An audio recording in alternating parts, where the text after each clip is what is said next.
Hi, I'm Nicole Dyer, and I'll be sharing how to know if a matching DNA segment is maternal or paternal. Here is a blank canvas of DNA Painter. At DNA Painter, you can assign segments you share with your DNA matches to an ancestral couple. This helps you see which segments of DNA came from which ancestors and could help you in the future to identify unknown DNA matches. As you can see, for each chromosome, numbered 1 through 22, and the X chromosome, there's a blue line for the paternal chromosome and a pink line for the maternal chromosome.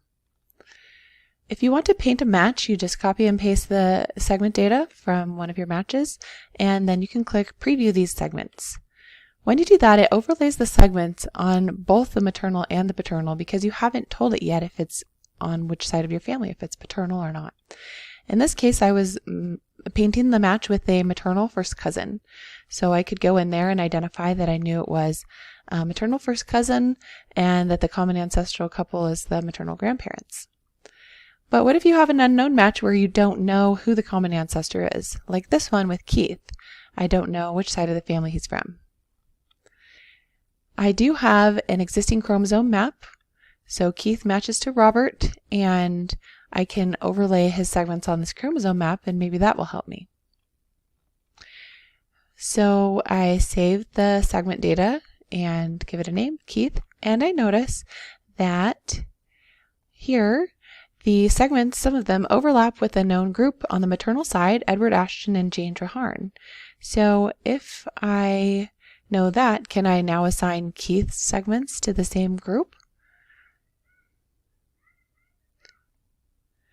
No, because we get one chromosome from each parent. We have one paternal copy and one maternal. But the testing companies do not know which one is maternal and which one is paternal. These are the results that the testing company has. All they know is that at each position tested, there is a certain nucleotide, an A, G, C, or T. And they don't know which one is from which parent. So when we see shared segments like this on a chromosome browser from MyHeritage, and it's just showing one chromosome, that's because MyHeritage doesn't know if it's maternal or paternal. It's up to us to figure that out. There are two ways to figure out if a segment is maternal or paternal. You can find out who the common ancestral couple is, and then you'll know which side of the family it's on. Or you can look at clues like shared matches. So, for example, with Keith, we can look at his family tree and see if we see a common ancestor. Unfortunately, Keith's tree is not very filled out and has a lot of unknowns. So we'd have to contact him and build his tree for him to find the common ancestor. Or we could look at the shared match list between Robert and Keith. And here we see two cousins we recognize, Bessie and Jordan.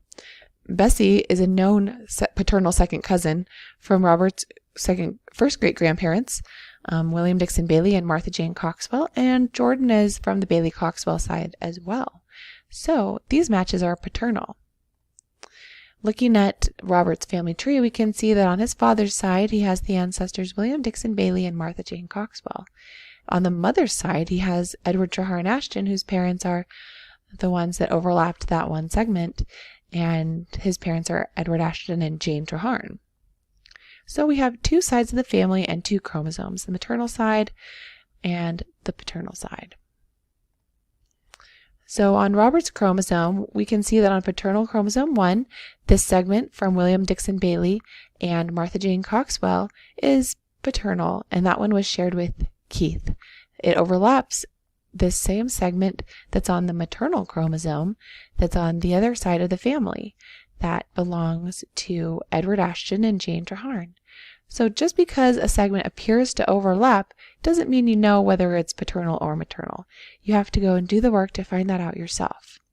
So to recap, can you use a painted chromosome, segment shared with known cousins, to decide if a painted unknown match is paternal or maternal?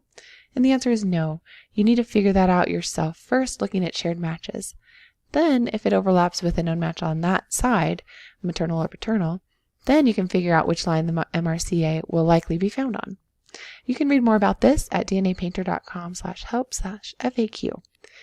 If you want to learn more about using DNA tools and DNA evidence in your research, join us in our Research Like a Pro with DNA online course. Go to familylocket.com/rootstech and you can see our coupon code for a discounted registration. See you there.